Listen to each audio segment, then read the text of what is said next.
अस्सलाम वालेकुम नाज़रीन, मैं मोहम्मद असलम हुसैन सियासत की खबरों में आप सबका इस्तकबाल करता हूँ। रियासत बिहार में सियासी हलचल के बाद मंगल की शाम बीजेपी की एक कोर कमेटी मीटिंग मुनक्किद हुई।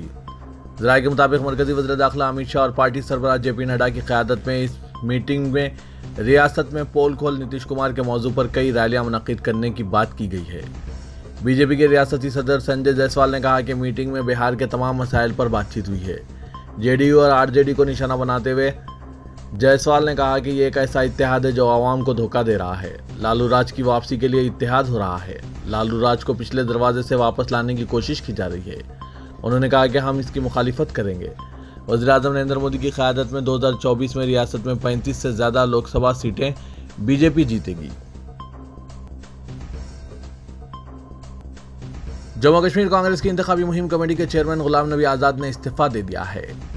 इन्हें मंगल को ही इस ओहदे पर तैनात किया गया था। उन्होंने जम्मू कश्मीर में पार्टी की सियासी उमूर की कमेटी की रुकनियत से भी इस्तीफा दे दिया है। गुलाम नबी आज़ाद के इस्तीफे की वजूहात के बारे में वाज़ेह तौर पर कुछ नहीं कहा गया है।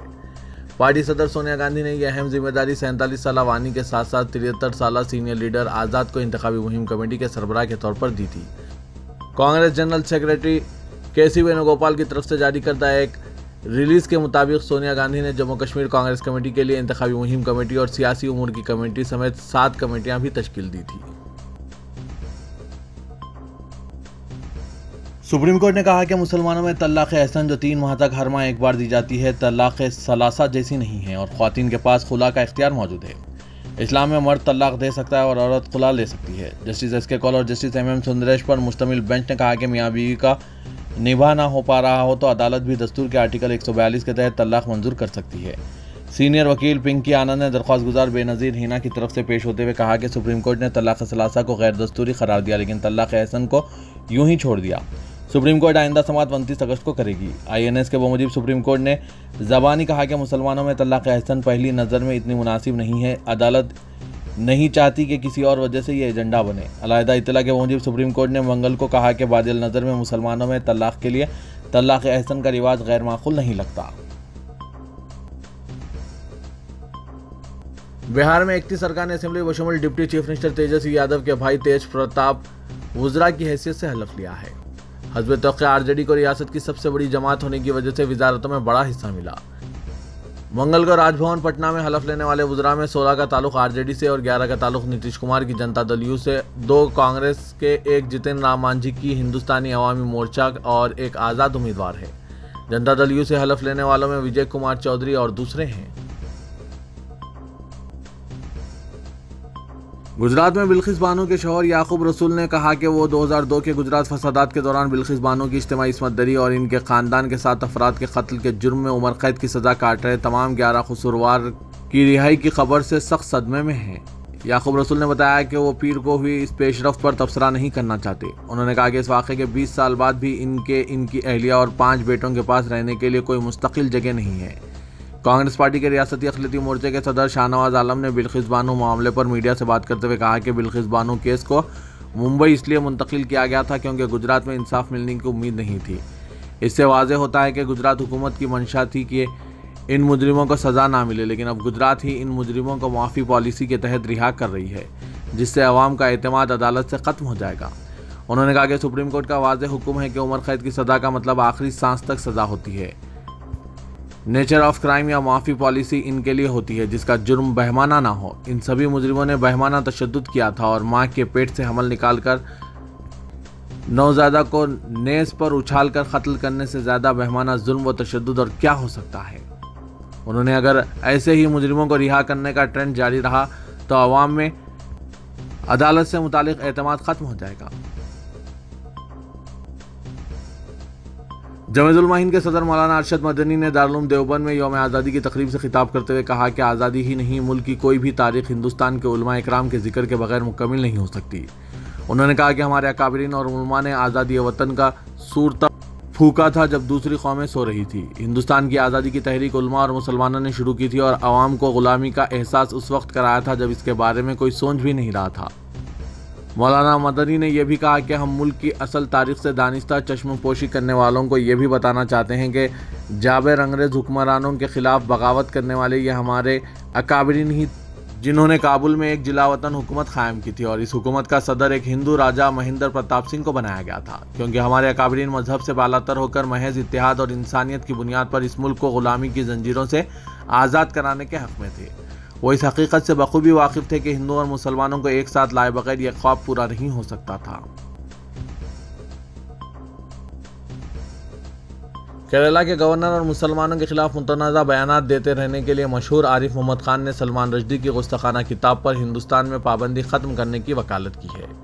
इनके इस ताज़ा बयान से बहुत से मुस्लिम हलकों में शदीद बेचैनी और बरहमी पाई जा रही है।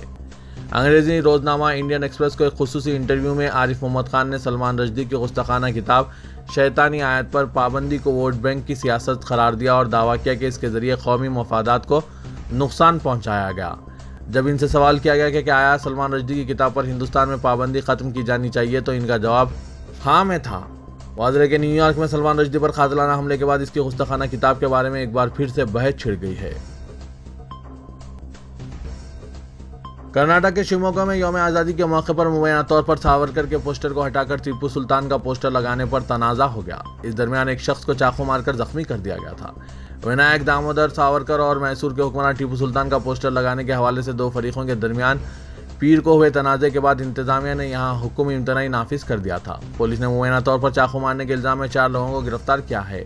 इन्हें हिरासत में लेने के लिए पुलिस की कार्रवाई के दौरान एक मुलजिम के पैर में गोली मारी गई है। जिला पुलिस चीफ BM लक्ष्मी प्रसाद ने कहा कि किसी भी नागहानी वाक़े को रोकने के लिए भारी फोर्स तैनात है और अगले 48 घंटे तक हुक्म इम्तनाई नाफिज रहेगा। इलाके के स्कूल और कॉलेज अगले 2 दिनों तक बंद रहेंगे।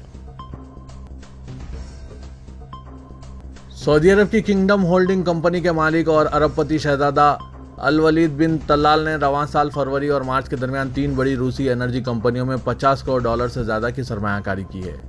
रेगुलेटरी फाइलिंग से इंकशाफ हुआ है कि रूस की कंपनियों गैज़प्रोम, रोसनिफ्ट और लोकोएल में सरमायाकारी की गई, क्योंकि सऊदी अरब की किंगडम होल्डिंग कंपनी मुमकिन है कम कीमत वाले असासों की तलाश में होगी। और शहजादा वलीद बिन तलाल की जानिब से ये कदम एक ऐसे मौके पर उठाया गया है जब 24 फरवरी को रूस के यूक्रेन पर हमले के बाद कई मगरबी ममालिक ने रूसी तोनाई कंपनियों और इनके ज़ैली इदारों पर पाबंदियां आयद कर दी थी। ग्रेटर हैदराबाद की फिजा कौमी तराना जन गण मन से गूंज उठी।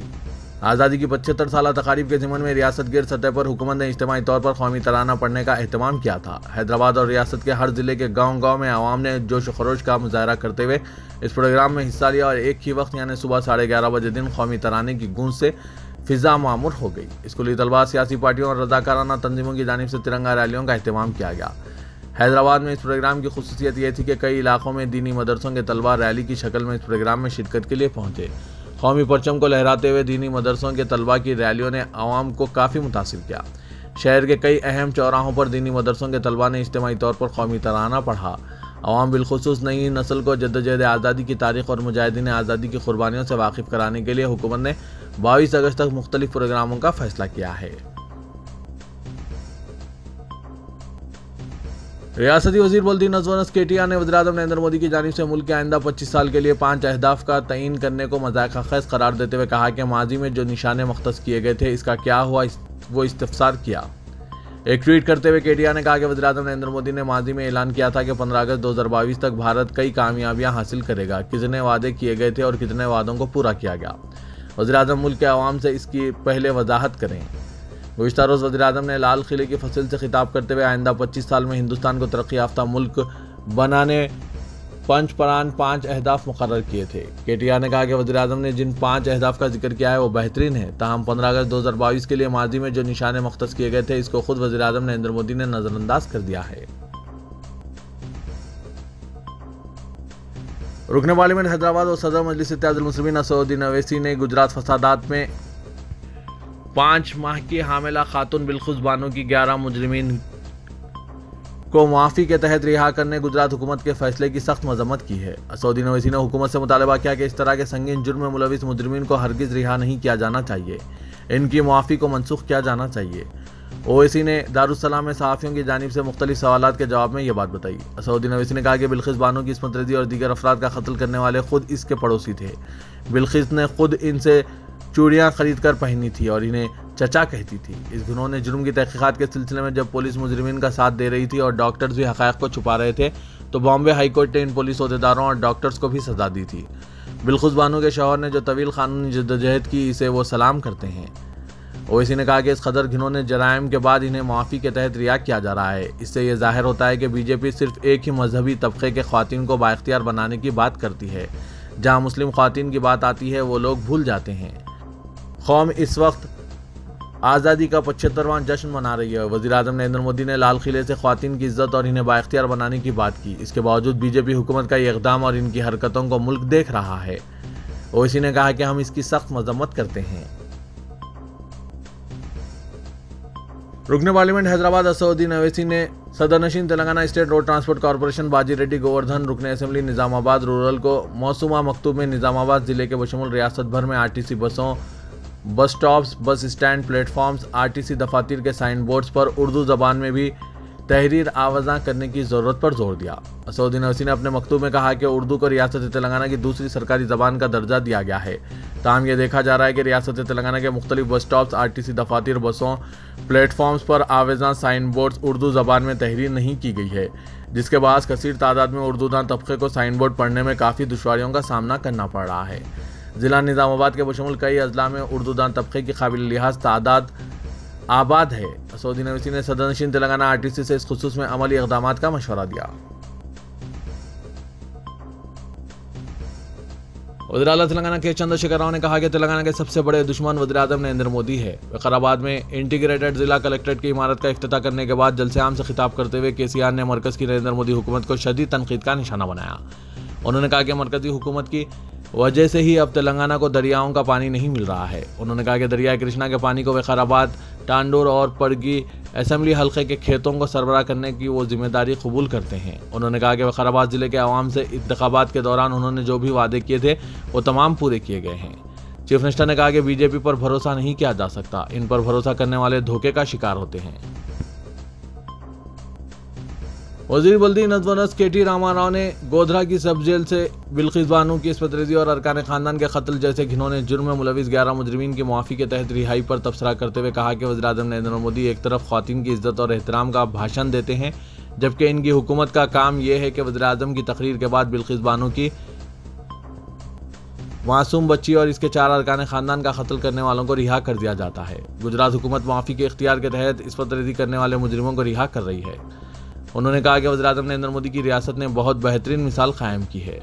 वज़ीर के केटी रामाराव ट्विटर पर बिल्किस बानो इस्मत रेज़ी के मुजरिमीन की मुआफ़ी के तहत गुजरात की सब जेल से रिहाई पर मिठाइयाँ तकसीम करने के वीडियोज़ के वायरल होने पर अपने तबसरे में ये बात बताई।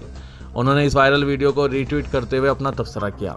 तो मैं मोहम्मद असलम हुसैन अब आप सबसे इजाज़त तलब करता हूँ, तो दीजिए इजाज़त। अल्लाह। तो ये था आज का खबरनामा। खबरों से मुतालिक कमेंट के ज़रिए आप अपने ख्यालात पेश कर सकते हैं।